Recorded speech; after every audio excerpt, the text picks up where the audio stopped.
Hello everyone, I am Praveen Kumar Sumit and welcome to all of you, your YouTube channel Teachers Campus. Yes, today I am going to discuss some chapter based on NCERT Class 4 EVS. Yes, आज हम लोग बात करेंगे कक्षा 4 की पर्यावरण की अध्याय 11 में दिए गए फुलवाड़ी के बारे में। जी हाँ, इसके पहले हम लोग जान ले कि अभी तक पर्यावरण में हम लोगों ने क्या क्या पढ़ा।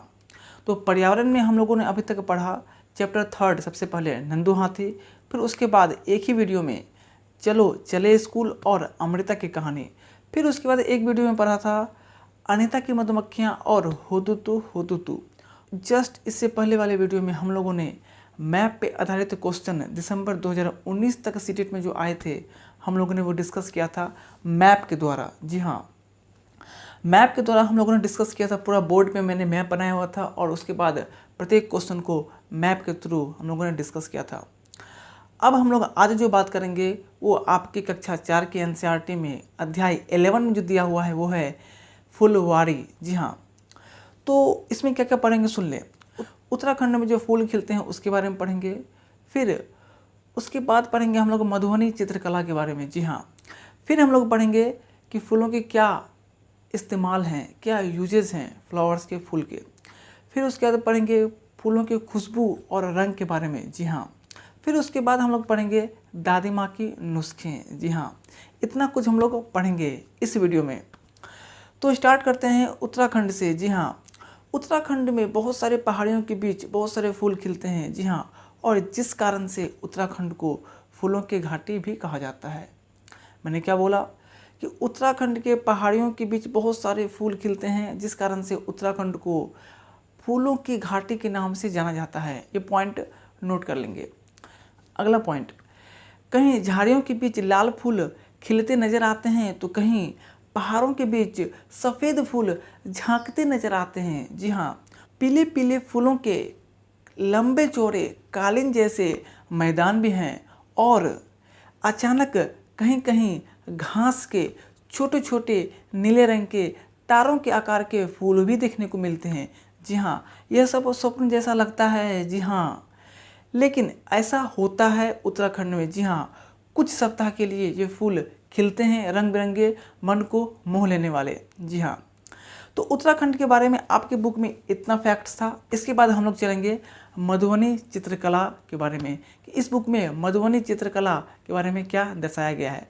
तो आइए देखते हैं मधुबनी पेंटिंग को। तो ये है मधुबनी डिजाइन। जी हाँ, जिस मधुबनी डिजाइन की मैं बात कर रहा था वो ये रहा। आप लोगों के लिए एक छोटा सा एक पेंटिंग, ये मधुबनी डिजाइन है और ये बहुत ही पुरानी चित्रकला है। जी हाँ, ध्यान देंगे, ये बहुत ही पुरानी चित्रकला है और इसका नाम मधुबनी क्यों पड़ा ये भी जान लें। बिहार राज्य के एक ज़िले का नाम मधुबनी है, वहाँ पे ये चित्रकला बहुत ही फेमस है जिस कारण से उसका नाम मधुबनी पड़ा। जी हाँ, अब बात ये होती है कि वहाँ पे ये चित्र बनाई कब जाती है, जब खुशी का माहौल हो या कोई त्यौहार होता है तो फिर वहाँ पे मधुबनी पेंटिंग घर के दीवारों पे, आंगन में बनाए जाते हैं। ये चित्र, ये पेंटिंग को बनाते कैसे हैं तो चावल के पीसे हुए घोलों में कुछ रंग मिला के बनाते हैं। जी हाँ, याद रखेंगे, ये पॉइंट एग्जाम में आता है। चावल के घोलों में रंग मिला के ये पेंटिंग बनाई जाती है और जो रंग यूज किए जाते हैं वो कुछ खास रंग होते हैं। जी हाँ, और जो ये रंग होते हैं खास तरह के रंग होते हैं। जी हाँ, इन्हें बनाने के लिए नील, हल्दी, फूल, पेड़ों आदि का इस्तेमाल किया जाता है। जी हाँ, और इस पेंटिंग में जो चित्र होते हैं उनमें से इंसान, जानवर, मछली, पौधे इत्यादि के चित्र होते हैं जो आप बिल्कुल देख सकते हैं। जी हाँ, तो जो इंसान हैं, पक्षी हैं, मछलियां हैं इत्यादि चावल के घोल में रंग मिला के, रंग कौन सा तो हल्दी, नील, फूल या फिर पेड़ों या पौधों के कुछ पार्ट को इसमें मिला के बनाते हैं। इतना याद रखेंगे, मधुबनी पेंटिंग से क्वेश्चन आता है सीटेट में। जी हाँ, अब हम लोग चलते हैं आगे कि फूलों के इस्तेमाल क्या हैं। जी हाँ, कहाँ कहाँ फूल इस्तेमाल होता है उसके बारे में हम लोग पढ़ेंगे। फूलों के इतने सारे इस्तेमाल। जी हाँ, फूलों के इतने सारे इस्तेमाल में जो पहला पॉइंट है वो है फूल खाए भी जाते हैं। जी हाँ, आप सोच रहे होंगे फूल। जी हाँ, तो अब सुने हम लोग कहाँ कहाँ फूलों को खाने के रूप में सेवन करते हैं। सुनेंगे, उत्तर प्रदेश में नलीमा और फातिमा को कचनार के फूलों की सब्जी बहुत पसंद है। मैंने क्या बोला? उत्तर प्रदेश की नलीमा और फातिमा को कचनार की सब्जी बहुत पसंद है। अब यहाँ से एक पॉइंट नोट कर लेंगे कि क्वेश्चन इस तरह से आएगा कि कहाँ पे कचनार के फूलों की सब्जी खाई जाती है, तो उत्तर प्रदेश। इसके बाद केरल में यामिनी अपने अम्मा को केले के फूल की सब्जी बनाने की फरमाइश करती है। जी हाँ, केरल में किसके फूल की सब्जी खाई जाती है? तो केले के फूल की। ठीक है। और महाराष्ट्र में ममता और ओमर को सहजन के फूलों के पकौड़े बहुत पसंद हैं। सहजन के फूलों के पकौड़े बहुत पसंद है। कहाँ? महाराष्ट्र में। किसको? ममता और ओमर को। तो इसका मतलब है कि उत्तर प्रदेश में कचनार के फूल की सब्जी खाई जाती है, केरल में केले के फूल की सब्जी और महाराष्ट्र में सहजन के फूलों के पकौड़े खाए जाते हैं। इतना याद रखेंगे? जी हाँ, इतना याद रखें। फिर आगे चलते हैं फूलों के अगले इस्तेमाल पे, जो है कि दवाइयों के रूप में भी। जी हाँ, तो फूलों के खाने के इस्तेमाल के बाद अब चलते हैं फूलों के इस्तेमाल दवाई में कैसे होते हैं। जी हाँ, फूलों का इस्तेमाल दवाई बनाने में किया जाता है। जी हाँ, और गुलाब जल का इस्तेमाल कहाँ कहाँ होता है? तो दवाई में, मिठाई में, लस्सी में और बहुत सारी जगह होता है। तो फूलों का इस्तेमाल दवाई के रूप में भी किया जाता है, ये याद रखेंगे। अब इसके बाद दवाई के इस्तेमाल के बाद अगला जो पॉइंट है वो है कि खुशबू और इसके रंग। जी हाँ, फूलों की खुशबू और इसके रंग के बारे में बात किया गया है आपके पुस्तक में।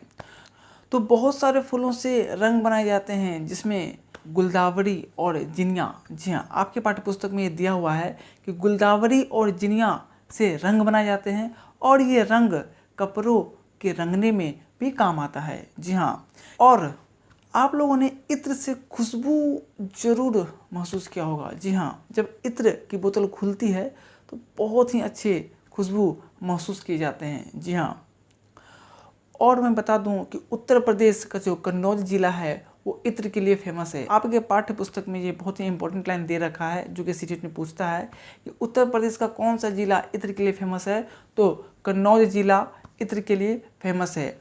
यहाँ पर ट्रक से भर भर के फूल लाए जाते हैं और उस फूलों के रस से इत्र बनाए जाते हैं। जी हाँ, इसमें एक बात और बताने के लिए कहा गया है बच्चों को कि इत्र जो होते हैं वो फूलों का शुद्ध अर्क होता है। जी हाँ, तो इत्र क्या होता है? फूलों का शुद्ध अर्क होता है। इसके आगे पॉइंट है और कहाँ कहाँ इस्तेमाल किए जाते हैं फूल। तो फूलों का इस्तेमाल सुनेंगे कहाँ कहाँ। फूलों का इस्तेमाल माला बनाने में, बहुत सारे गीत में, कविताएं में और बहुत सारे धार्मिक स्थल पे आपने देखा होगा फूलों को चढ़ाते हुए। जी हाँ, तो फूलों का इस्तेमाल यहाँ भी किया जाता है। अब जो इसके बाद टॉपिक है वो है दादी माँ के नुस्खे। जी हाँ, तो देखते हैं दादी माँ के नुस्खे क्या हैं। दादी माँ कहती है कि गुलाब जल, जी हाँ, गुलाब जल में ग्लिसरीन बराबर रूप से मिला लें। जी हाँ, क्या कहा सुनेंगे? गुलाब जल में ग्लिसरीन बराबर रूप से मिला लें और उसमें कुछ नींबू के बूंद को डालें। जी हाँ, गुलाब के जल ग्लिसरीन को बराबर मात्रा में मिला लें और फिर उसमें कुछ बूंदे नींबू के निचोड़ दें। जी हाँ, और उसको मिला के लगाने से आपकी त्वचा फटती नहीं है और बहुत ही चमकते और दमकती रहती है। जी हाँ, वो उनका कहना है कि जब त्वचा फटती है तो आप गुलाब जल के साथ ग्लिसरीन को बराबर मात्रा में लगाएं और नींबू के रस को थोड़ा सा मिलाते हुए अपनी त्वचा पे जब लगाएंगे तो आपकी त्वचा फटेगी नहीं और सर्द मौसम में दमकती और चमकती रहेगी। जी हाँ, ये थे दादी माँ के नुस्खे। तो इस चैप्टर में हम लोगों ने ये पढ़ा और इससे क्वेश्चन आते हैं। जी हाँ, फुलवारी से क्वेश्चन आते हैं सीटेट में, और इससे बस जो मैंने पॉइंट फैक्ट्स जो यहाँ पे आपको मिला उससे क्वेश्चन आएंगे, उससे क्वेश्चन डेफिनेट आते हैं सीटेट में। तो इस प्रकार से हम लोगों ने देखा कि फुलवारी से कैसे कैसे फैक्ट्स आपके बुक में दे रखा है। जी हाँ, तो आप लोग इसको अच्छे से पढ़ लेंगे एक बार, और मुझे लगता है कि ये वीडियो अच्छा लगा होगा, यूजफुल लगा होगा आप लोग के लिए। ये मधुबनी पेंटिंग था। अगर अच्छा लगे तो एक लाइक ठोक देंगे और सब्सक्राइब कर देंगे जिन्होंने अभी तक नहीं किया है। जी हाँ, अभी हम लोग पर्यावरण पढ़ रहे हैं, हो सकता है कि पर्यावरण चले या फिर कुछ और भी नया टॉपिक, नया सब्जेक्ट आ जाए। CDP आ सकता है या मैथ आ सकता है, इन दोनों में कोई एक टॉपिक हो सकता है अभी आए। पर्यावरण इसी तरह थोड़ा थोड़ा चलता रहेगा, बुक मैं पढ़ाता रहूँगा। फिर उसके बाद मैंने जो बोल रखा है कि साइंस के साथ जो पर्यावरण आएंगे NCERT बुक से वो भी आएगा, फिर पर्यावरण के पेडागोजी आएंगे। तो अभी मुझे लगता है कि अगला जो टॉपिक होगा वो CDP या मैथ से हो सकता है, और वो टॉपिक बहुत ही बेहतरीन होगा। जो भी आए, चाहे CDP का टॉपिक आए या मैथ का आए, बहुत ही इंपॉर्टेंट होगा और मार्क्स गेनिंग होगा। तो आज के लिए इतना ही। फुलवारी में, अपने फुलवारी में ये था आज, और आप अपने फुलवारी में फूलों को जमा करते रहें, मतलब कंटेंट को जमा करें, उसे पढ़ते रहें, और एक दिन जब समय आएगा तो फुलवारी की तरह, यानी कि जो उत्तराखंड था वहाँ फूल खिलते हैं मौसम आने पे, तो आपका भी मौसम आने पे परिणाम निकलेगा, अगर आप अभी अपनी मेहनत से अपनी जो कंटेंट है उसको सींचते हैं। जी हाँ, जिस प्रकार से हम पौधों को सींचते हैं और मौसम में फूल प्राप्त होता है, तो आप लोग भी अभी सींचने का समय है। जब एग्ज़ाम होगा तो उसमें फिर फल प्राप्त करने का, परिणाम प्राप्त करने के मौसम आएंगे। तो अभी जितनी मेहनत करेंगे परिणाम उतना ही सुखद, उतना ही कलरफुल होगा, जैसा कि उत्तराखंड की पहाड़ियों में फूलों का था। जी हाँ, तो इसी वादे के साथ कि अगले वीडियो में हम लोग मिलते हैं एक नए टॉपिक के साथ, एक नए विषय के साथ, और पर्यावरण आता रहेगा, और हो सकता है CDP या मैथ का भी टॉपिक कुछ आ जाए। तो मिलते हैं अगले वीडियो में। बहुत बहुत धन्यवाद, बहुत बहुत आभार।